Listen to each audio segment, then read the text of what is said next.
This is ABTV, Animal Bites Television. So guys, I'm in the grow out room where Jay keeps all of his really cool gems. So this place is kind of a magical treasure, and it's going to be trophy room. It's going to be a treat. So Jay, let's just start looking at stuff. Okay, I mean, well, you know, there's a few good ones here. This is one I'm kind of excited about. He's excited about all of them. Let's face it. You'll see why in a minute. My name is Brian Barczyk. I'm no zoologist, just a guy with a passion for animals. And that passion often takes me on animal adventures around the world. This week, I'm at Prehistoric Pets, visiting Jay Brewer so he can show us some amazing python morphs. You're watching Snake Bites. Oh, man.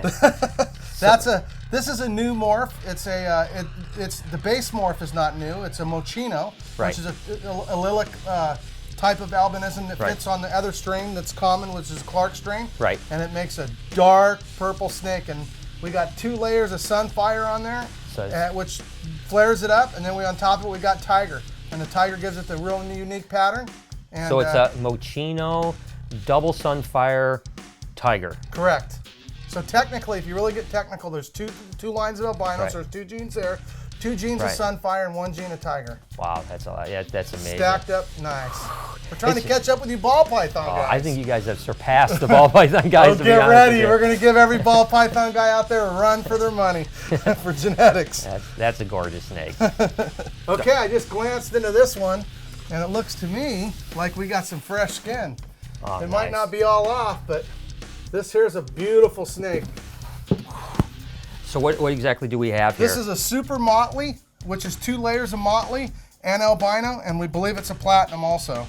So it's a super motley, albino, possible platinum. Right. We don't think this one's tiger, but we're not really sure. But on a super motley tiger platinum without the albinism, it really is obvious that when they're tiger, because it really changes them up from the other ones without tiger. So with the albino, it's kind of, a little bit different. You can see she just shedded. Right. He just shedded, got a little bit of shed left on his head, but that's as fresh a skin as you get. No, that's a beautiful snake. Now, it's interesting because a lot, you're starting to get a lot more of the white snakes. Yeah, we were really disappointed because we worked with white snakes, and the white snakes, the problem with it is the original white snake didn't do well. It had digestive issues. Oh, okay. So now we're finding new roads to white snakes. Right, and these are stronger. And they're perfect health. And so we've been backtracking on the original one. So I'll show you in a little bit another snake that is white, that has, that's a beautiful snake that has the right genes that does well. Nice. So it's just a matter of combining the right genes. But this particular white snake was one that nobody knew would happen with the super motley and the albinism together. Boom, we almost had a leucistic, but they have a yellow head. Yeah. And they got this yellow dots throughout them. Yeah, yellow dots, where the true leucistics are white. Right. Wow, that's freaking awesome. It's a pretty cool snake. This snake here is one of the most popular snakes we've ever hatched for social media. Really? So when you posted it, like blew up? No, it just I tell people after I post it, they say, do you want to see it again? Forever! So let me show you. Let's see if I can get it. Oh, it's way up here.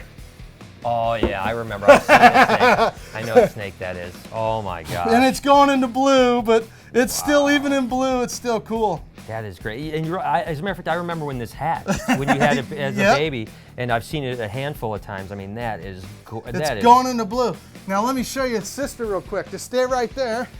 What exactly, Jay? What exactly is in this snake? It's got to have anthrax in it because of the head. Correct. Right. So there's its sibling. Wow. And for me, I kind of think I like the solid black better. But the funny part about the snake is you can see the iridescence. Yeah. And the weird part about it is when you touch it, it takes away the iridescence. I've seen that before. And literally, this looks like snake. It looks like a black D'Albert's python. Yeah. I mean, it really does. I've never seen a black D'Albert's even this black. Yeah, I mean that thing is amazing. I mean that is crazy. So you can see the iridescence on it. It's pretty incredible. So tell me again. Okay, so this has anthrax. Okay, the breeding. This here we know for sure, I mean, just because we've hatched motley golden childs before, that they're a dark snake. So this is a motley golden. It's got the traditional dark white band. Right. But it comes from calico blood, which makes them even darker. Okay. And this here is het anthrax. Het anthrax. Right, and this one's het anthrax too. Okay. But we think that this isn't a motley golden because of the spots, because one of the traditional things, it wipes its pattern. So what would be missing that's just here? Golden. Just golden. I think it's just golden, het anthrax, and from the calico blood.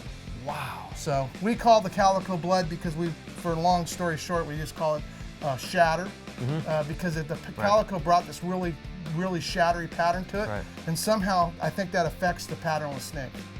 And so they're really beautiful snakes. I tell you what, guys, this is pretty impressive. And again, it's cool to kind of follow a snake from when it's hatched on social media and then finally be holding it. I mean, that's a pretty awesome thing. It's cool. So Jay, what in the heck is this? I mean, this thing doesn't even look like a retic. What do you mean? Who says it was? Nah. Yeah, exactly. This is actually, believe it or not, super motley. But super motley is a dark snake, Right. and this snake has platinum on it, which lightened it up. But the tiger did this incredible change and put this white side on it.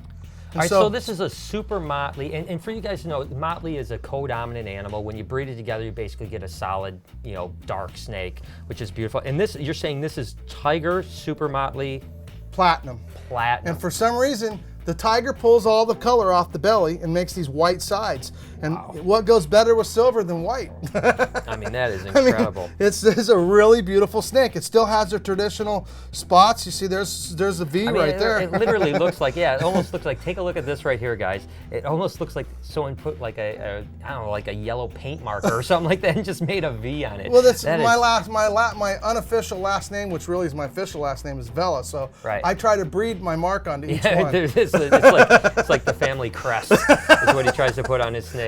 Now that thing is No, great. the family crest is that.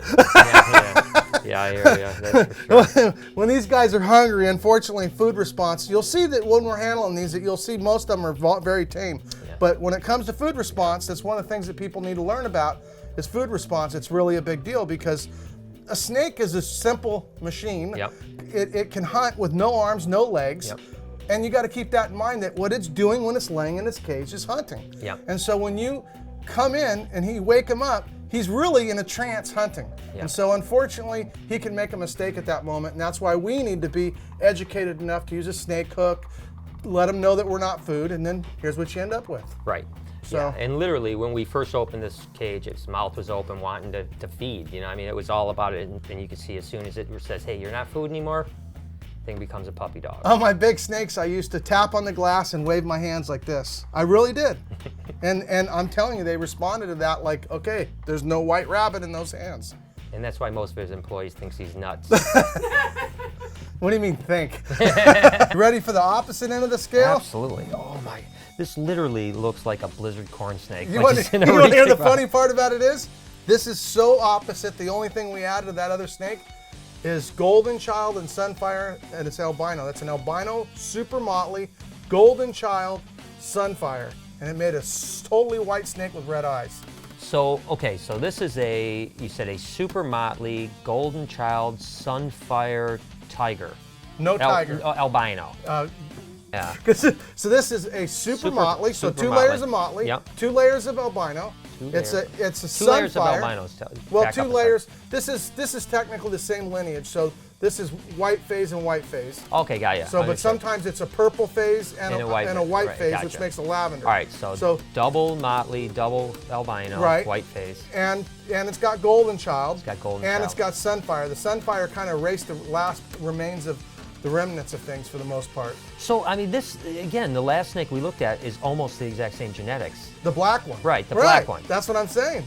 I mean, so, can you imagine that, guys? I mean, literally, just a little bit of gene can turn it from a solid black snake to a solid white snake. So this is essentially a man-made pink-eyed leucistic. I like to call everything I make man-made morphs. Right. Because what we're trying to do is I'm taking naturally occurring things, which would not be man-made because they're originals, Right.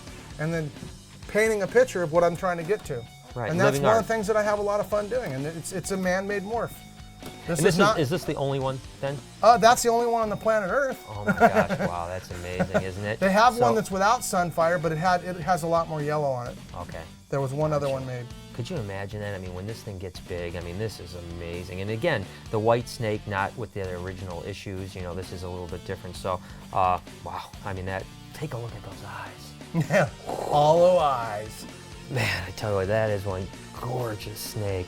It's just amazing to see the contrast with that almost jet black snake and then this beautiful white ivory snake. I mean, to think that genetically they're almost exactly the same. Okay, check this out. All right. This one we might want to use a snake hook on. Yeah. Oh, great. It's a rule around here. When we open up the larger snakes, they got this thing called a food response. They can't see what's coming. Right. They're in a. Sure. But this snake here, I think, is pretty cool looking. Okay, it's not charging forward. We're good. Oh, look at that snake. How's that for looks? Oh my gosh, that thing is on fire. Holy This is actually, moly. this was one of the surprises, if you can believe this.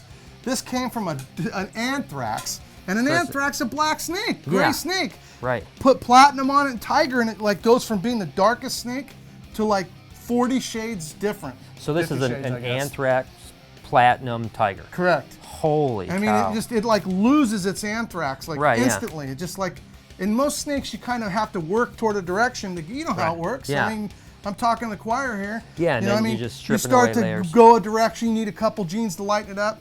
Boy, this thing just like shifted gears. I mean, it glows. Now, did you have a name for this one? No, we just call it a sun tiger anthrax. Sun tiger anthrax. My gosh, that is We amazing. actually named the one above this a clown.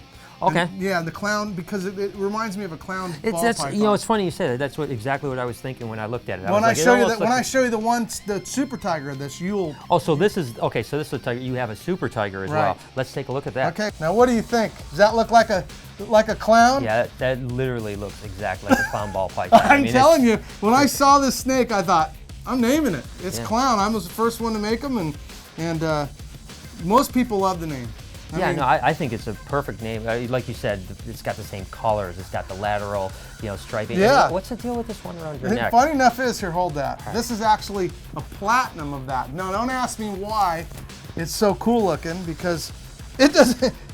I mean, you wouldn't think that that's one gene different, but one gene different and just like a flashlight. I mean, that almost looks like a super, super high-end, like jungle jag carpet python or something. Yeah. You know what I mean? Well, like the funny part is, you notice something on the necks? The necks don't seem to ever get bothered in any of the morphs that we make with it. It's got that band right there on the neck.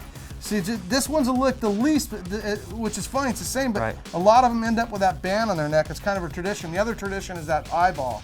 Look how black that eyeball is. That's crazy. They're pretty cool. So they're really beautiful snake. They do really well with platinum. They do even better with platinum and tiger, and they do even better with super tiger and platinum. And it's a far away from what they normally look like, but they're incredibly cool snakes, cool genes. So there it is. Wow, it's just amazing to see how far the reticulated python morph game has come. And certainly, Jay is leading the pack when it comes to that. And as always, I was Facebooking and tweeting my way through it. So make sure to follow me over at SnakeBytesTV and on Instagram at SnakeBytes.tv. Until next week, you've been watching Snake Bites. Hi, I'm Peter Birch, an Aussie bloke who loves wildlife. My respect for nature started when I was a young boy in rural New South Wales. Since then, it's exploded into an obsession. New episodes every Thursday only on AnimalBytesTV.